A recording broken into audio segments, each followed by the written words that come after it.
पहले पद की आस्वादन टिप्पणी तैयार करें. അപ്പൊ പഹലെ പദ് കി ആസ്വാദൻ ടിപ്പണി തയ്യാർ കരെ എന്നുള്ളത്.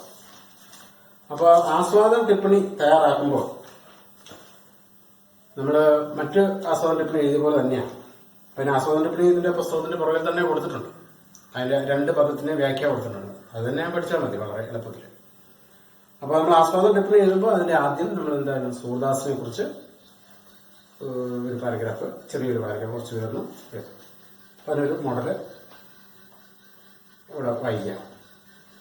सूरदास सर्वश्रेष्ठ कृष्ण भक्त कवि है. श्रृंगार रस के वर्णन में उन्होंने अपनी कुशलता प्रकट की. कृष्ण और गोपिकाओं के प्रेम का वर्णन इसका उदाहरण है. सूरदास का वात्सल्य वर्णन अद्वितीय है. सूर सागर की बाल लीलाएं इसका उत्तम दृष्टांत है. അപ്പോൾ ഈ സെന്റൻസുകൾ നമുക്ക് ഇതിന്റെ ഇൻട്രൊഡക്ഷൻ ആയിട്ട്, ഇത് രണ്ടിന്റെയും ഇൻട്രൊഡക്ഷൻ ആയിട്ട് ഉപയോഗിക്കാവുന്നതാണ്. ഈ 2 പദം ഏത് പദം ചോദിച്ചാലും അതിന്റെ ഇൻട്രൊഡക്ഷൻ ആയിട്ട് ഇപ്പൊ വായിച്ച കാര്യങ്ങൾ ഉപയോഗിക്കാവുന്നതാണ്. ഇതുകൂടാതെ നിങ്ങൾക്ക് സ്വയം കണ്ടെത്താവുന്നതാണ്. ഇനി ബാക്കി ഉള്ളതെന്ന് പറഞ്ഞാൽ ഈ വ്യാഖ്യയാണ്. വ്യാഖ്യ നമ്മൾ പുസ്തകത്തിൽ കൊടുത്തിരിക്കുന്നത് തന്നെ മതി. ഞാനതൊന്ന് വായിച്ച് എന്റെ വ്യാഖ്യ പറയാം. പുസ്തകത്തിൽ കൊടുത്തിരിക്കുന്നത് തന്നെയാണ്, പറയുന്നില്ല. ഒന്നാമത്തെ പദത്തിന്റെ വ്യാഖ്യ. अपने बेटे का मोहक चेहरा देखकर മാതാ യശോദ ബഹുത് ഖുശ് ഹുയി. തന്റെ മകന്റെ ആകർഷകമായ മുഖം കണ്ടപ്പോൾ യശോദ വളരെയധികം സന്തുഷ്ടയായി. ആഹ്ലാദ के साथ बेटे के द्वितीय दांतों को देखकर लाड प्यार में मग्न यशोदा का होश खो जाता है. अर्थात अपने आप को वह भूल जाती है. എന്നുവെച്ചാൽ എന്താണ്? ആഹ്ലാദ के साथ സന്തോഷത്തോടു കൂടി ബേട്ടയ്ക്ക് ദ്വിതീയ ദാന്തോക്കോ ദേക്കുക, തന്റെ മകന്റെ പാൽപ്പല്ലുകൾ കണ്ടപ്പോൾ അത്യധികം വാത്സല്യത്താൽ നിറഞ്ഞ യശോദ തന്റെ പരിസരം ബോധം നഷ്ടപ്പെട്ട് സ്വയം മറന്നു നിൽക്കുകയാണ്. वह बाहर से अपने पति नंददेव को बुलाकर पुत्र का सुंदर सुखदायी रूप देखने को कहती है. അവര് തന്റെ പുറത്തു നിൽക്കുന്ന തന്റെ പതിയായ ഭർത്താവായ നന്ദിനെ അകത്തേക്ക് വിളിച്ച് ഈ സുഖദായകമായ കാഴ്ച കാണാനായിട്ട് വിളിക്കുകയാണ്. वह कहती है पुत्र के छोटे छोटे द्वितीय दांतों को देखने पर नयन सुख प्राप्त हो जाता है. അവർ പറയാണ്, ഈ മകന്റെ ചെറിയ ചെറിയ പാൽപ്പല്ലുകൾ കാണുമ്പോൾ കണ്ണിന് വളരെ ആനന്ദം അനുഭവം ഉണ്ടാവുകയാണ്. പത്നിക്ക് ബാത്തെ സുൻകർ ആനന്ദിത് നന്ദ് അന്തറായി. വളരെ സന്തോഷത്തോടു കൂടി പത്നിയുടെ അല്ലെ യശോദയുടെ വാക്ക് കേട്ട് നന്ദഗോപൻ അകത്തേക്ക് വരികയാണ്. ഉൻകെ മുഖു ഓർ ചിതവന് ഖുശി സേ ഭർ ഗയി. അദ്ദേഹത്തിന്റെ മുഖവും മനസ്സുമെല്ലാം ഈ കൃഷ്ണനെ കണ്ടപ്പോൾ നിറഞ്ഞു. सूरदास कहते हैं कि किलकारी करने वाले कृष्ण के दांतों को देखकर ऐसा लगता है मानो लाल कमल पर बिजली जम गई है. ഇപ്പൊ സൂർദാസ് പറയുകയാണ്, ഈ കലവില വയ്ക്കുന്ന ശബ്ദമുണ്ടാക്കുന്ന കൃഷ്ണന്റെ ശബ്ദമുണ്ടാക്കുമ്പോൾ അല്ലെങ്കിൽ ചിരിക്കുമ്പോഴൊക്കെ കൃഷ്ണന്റെ ഈ പല്ലുകൾ പുറത്ത് കാണുമ്പോൾ എങ്ങനെ തോന്നുന്നു? ദാന്തോं को देखकर ऐसा लगता है मानो लाल कमल पर बिजली जम गई. ചുമന്ന താമരയില് മിന്നൽ ഒളി വീശുന്നത് പോലെ അല്ലെ ആണ് തോന്നുന്നത്. ബാലകൃഷ്ണ കാ സൗന്ദര്യ അനുപമ. ബാലകൃഷ്ണന്റെ സൗന്ദര്യം മറ്റൊന്നിനോട് ഉപമിക്കാൻ പറ്റാത്ത വിധം മനോഹരമാണ്. ഉൻകി ചേഷ്ടായേയും ഹൃദയഹാരി തഥാ അദ്വിതീയ. അദ്ദേഹത്തിന്റെ ചേഷ്ടകളെല്ലാം ഹൃദയത്തെ കവർന്നെടുക്കുന്നതും അതുപോലെ തന്നെ അദ്വിതീയവുമാണ്, മറ്റൊന്നിനോട് ഉപമിക്കാൻ പറ്റാത്ത വിധം ശ്രേഷ്ഠവുമാണ്. ഇതാണ് ഒന്നാമത്തെ പദത്തിന്റെ വ്യാഖ്യയായിട്ട് പുസ്തകത്തിൽ കൊടുത്തിരിക്കുന്നത്. ഇനി ചോദ്യത്തിൽ ഇല്ലെങ്കിലും ഈ പരീക്ഷയ്ക്ക് ചോദിക്കുകയാണെങ്കിൽ രണ്ടാമത്തെ ആസ്വാദന ടിപ്പണിയുടെ വ്യാഖ്യ പുസ്തകത്തിന് കൊടുത്തിട്ടുണ്ട്. അതുകൂടെ ഒന്ന് വായിച്ച് പറയാം. जब मुरली का स्वर सुनाई पड़ा तो गोपिकाएं चकित हुई और वे सब काम काज भूल गई. അപ്പോൾ മുരളി വായന കേട്ടപ്പോൾ ഗോപികൾ അത്ഭുതപ്പെട്ട് സബ് കാം കാജ് എല്ലാ ജോലികളും അവർ മറന്നുപോയി. കുൽക്കി മര്യാദ തഥാ ധർമ്മഗ്രന്ഥോ കെ അനുശാസൻ സേ വേ ബിൽക്കുൽ നഹി ഡരി. കുലമര്യാദകളും അതുപോലെ തന്നെ നിയമങ്ങളും ഒക്കെ അതിനെക്കുറിച്ചുള്ള ഒരു ഭയവും അവരെ അലട്ടിയില്ല. पुत्र पति का स्नेह घर बार तथा लोग लाज की परवाह किए बिना कृष्ण रूपी सिंधु में सरिता के जल के समान जामिनी. അപ്പോ മക്കള്, ഭർത്താവിന്റെ സ്നേഹം, വീട്ടുകാര്, അതുപോലെ തന്നെ സമൂഹം എന്ന് പറയും, ഇങ്ങനെയുള്ള പറ്റിയുള്ള ചിന്തയൊന്നും കൂടാതെ കൃഷ്ണനാകുന്ന ആ കടലിലേക്ക് ഗോപികമാരാകുന്ന നദികള് ചെന്ന് എത്തിച്ചേരുകയാണ്. सूरदास कहते हैं कि चतुर कृष्ण नित्य नए तरीके से गोपिकाओं के मन को हर लेते हैं. ഇപ്പൊ സൂർദാസ് പറയുകയാണ്, ബുദ്ധിമാനായ കൃഷ്ണൻ ഓരോ ദിവസവും പുതിയ പുതിയ മാർഗങ്ങളിലൂടെ ഗോപികമാരുടെ ഹൃദയത്തെ കവർന്നെടുക്കുകയാണ് കൃഷ്ണൻ. അവരെ ആനന്ദിപ്പിക്കുകയാണ്, രസിപ്പിക്കുകയാണ്. ഇത്രയും കാര്യങ്ങളാണ് ഈ പാഠവുമായി ബന്ധപ്പെട്ട് നമുക്ക് ചെയ്യാനായിട്ടുള്ളത്. ധാരാളം വാക്കുകളുണ്ട്. അതുപോലെ തന്നെ ഈ പദങ്ങൾ എല്ലാം വളരെ മനോഹരമായ പദങ്ങളാണ്. അത് നല്ല ടൂണിൽ പാടാനായിട്ട് സാധിക്കും. അതുപോലെ അത് കാണാതെ പഠിക്കുന്നത് നല്ലതാണ്. ആ പദങ്ങൾ, സൂർദാസിന്റെ പദങ്ങൾ, 2-3 പദങ്ങളൊക്കെ നമുക്കറിയാം എന്നുണ്ടെങ്കിൽ അതൊരു വലിയ മുതൽക്കൂട്ടായിരിക്കും, വലിയൊരു അസറ്റായിരിക്കും. നമുക്ക് നമ്മൾ തന്നെ ഒരു ഉയർന്ന ഭാവത്തിലേക്ക് നമുക്ക് വരും. അപ്പോൾ അതുകൊണ്ട് അത് സാധിക്കുന്നത്തോളം ലൈൻസുകൾ ബൈഹാർട്ട് ചെയ്യാനായിട്ട് പരിശ്രമിക്കുക. 2 ലൈനെങ്കിൽ 2 ലൈൻ, 1 ലൈനെങ്കിൽ 1 ലൈൻ എങ്കിലും ബൈഹാർട്ട് ചെയ്യാൻ സാധിക്കുമെങ്കിൽ അങ്ങനെ ചെയ്യുക. അത് വലിയ ശക്തി, മാനസികമായൊരു കരുത്ത് നിങ്ങളുടെ ജീവിതത്തിലുടനീളം നിങ്ങൾക്ക് ലഭ്യമാകും എന്ന കാര്യത്തിൽ യാതൊരു സംശയമില്ല. അപ്പോൾ താങ്ക് യു.